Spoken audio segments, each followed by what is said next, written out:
3 Pixar movie posters and make them horror, starting with Coco. I'm gonna import this scene from the movie and remove Miguel, but don't worry, we're gonna bring him right back. I'll steal Miguel's leg from a first photo, import another image from the movie, and cut his upper body out. Then I'll import the third image and steal his head from it before color matching all of these parts. Now we've successfully assembled this body, except there is a huge gap here. But thankfully, drug system. we only need to clone his Five. to stitch him up. The idea for this poster is to have Miguel fighting off skeletons with his guitar. I'm gonna import the 3D one so that it's at the proper angle, and that means we gotta cut out and puppet warp his arms in a way that he could actually grab the guitar. But I'm also warping his body for it to look more natural, because this is weird. The guitar probably got broken when hitting skeletons, so I'm erasing part of it and painting the inside, making sure the edges are rough like it's actually broken. Then I'll give it a lighter outline and some shadows to make it look more 3D. But because I used the 3D guitar, it doesn't look anything like Miguel's. So I'm gonna cut out the ornaments from the original guitar and overlay them onto ours. And we still need to remove the solid black part, but also to draw some stripes on the side. Nice job, team. We don't have a villain yet, but Hector is kind of perfect for this. So I'm cutting him out using Select Object and warping the hell out of him. But I couldn't manage to get his arms and legs going the right way, so I cut them out and gave them some more warping in order to make him fall down.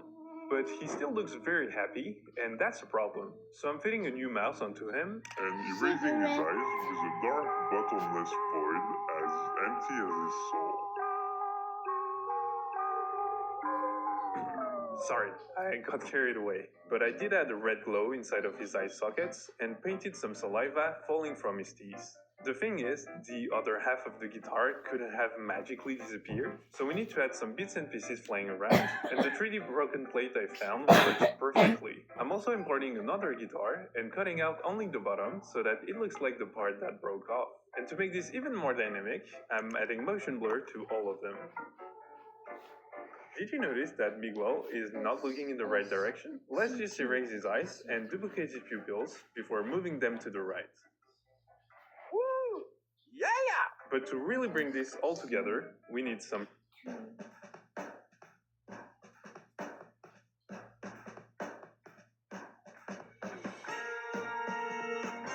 I'm also adding light rays on top of the characters to blend them into the background even more. Now we only need the title, and I'll make it blue to match the scene before transforming one of the O's into a skull.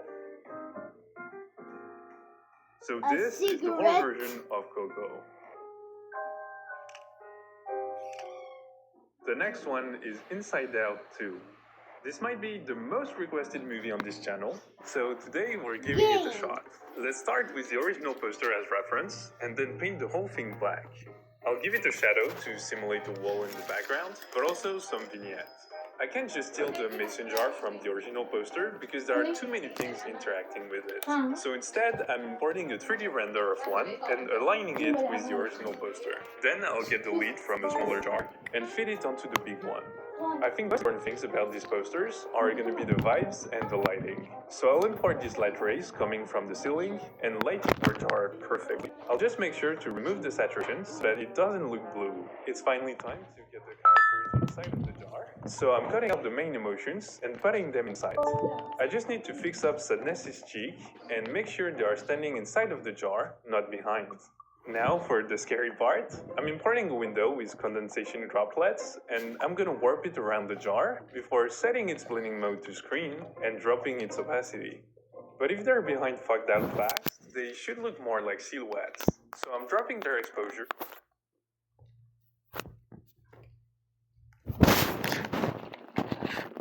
And adding some blur onto them. I'm also gonna go around the edges of the jar with a black brush to make them darker. And I think you already know we're gonna need some tomato sauce.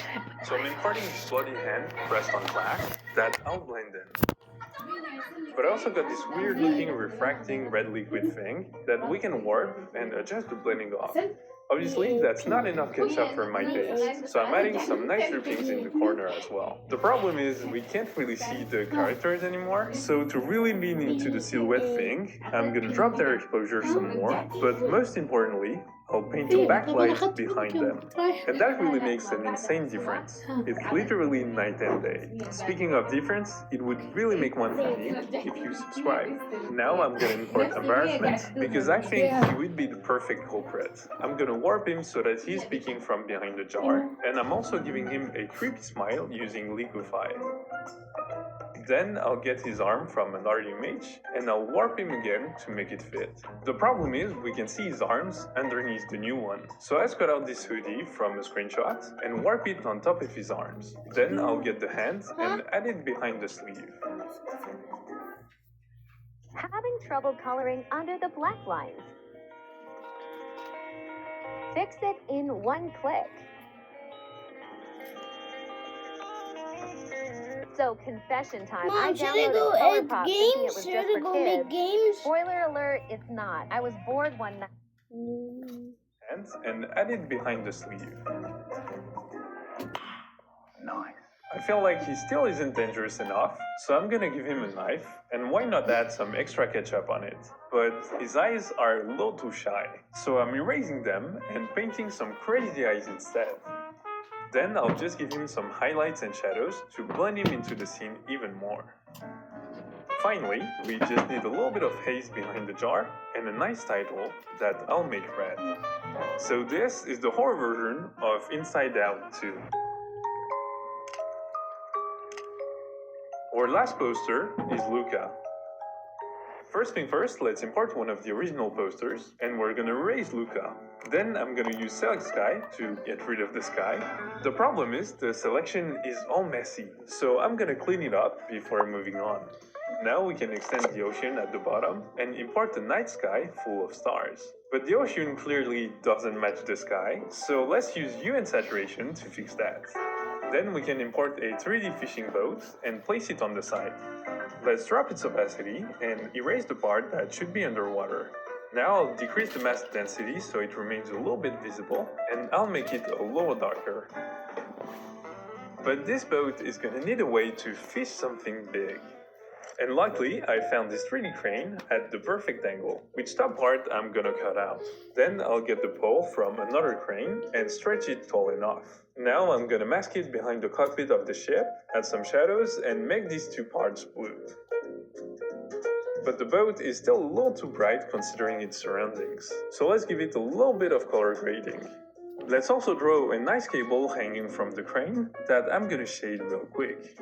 And then I'll get a fishing hook at the end of the cable. If you're wondering what this boat is fishing, well, I'm importing Luca and cutting out his upper body. Now I'm stealing his legs from another image that unfortunately I have to cut out manually.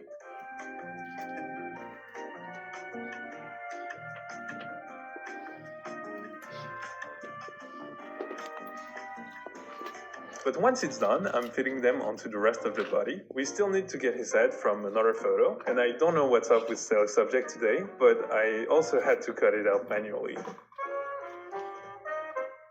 Oh, and by the way, don't you think his hair looks like a croissant? Anyways, I'm also getting a neck and this water transition thing, and just combining everything to get his head out of the water. I'm gonna puppet warp Luca to look like he's getting dragged out of the water, and then I'll liquefy his mouth to look like the hook is stretching it. Now we can just mask the hook for it to go through his cheek, and add highlights and shadows to give the illusion of it stretching the skin. Of course, there needs to be some shadows on the hook as well. Nice. So I color match Luca real quick, but more importantly, we still have to add tomato sauce. I'm just gonna be splattering it everywhere on his face and on the hook. Finally, we just need a title that I'll make red and a camera filter. So this is the horror version of Luca. Tell me what you would have named it in the comments. If you enjoyed this video, I'm sure you'll love to see me make more kid movie posters into horror in that one.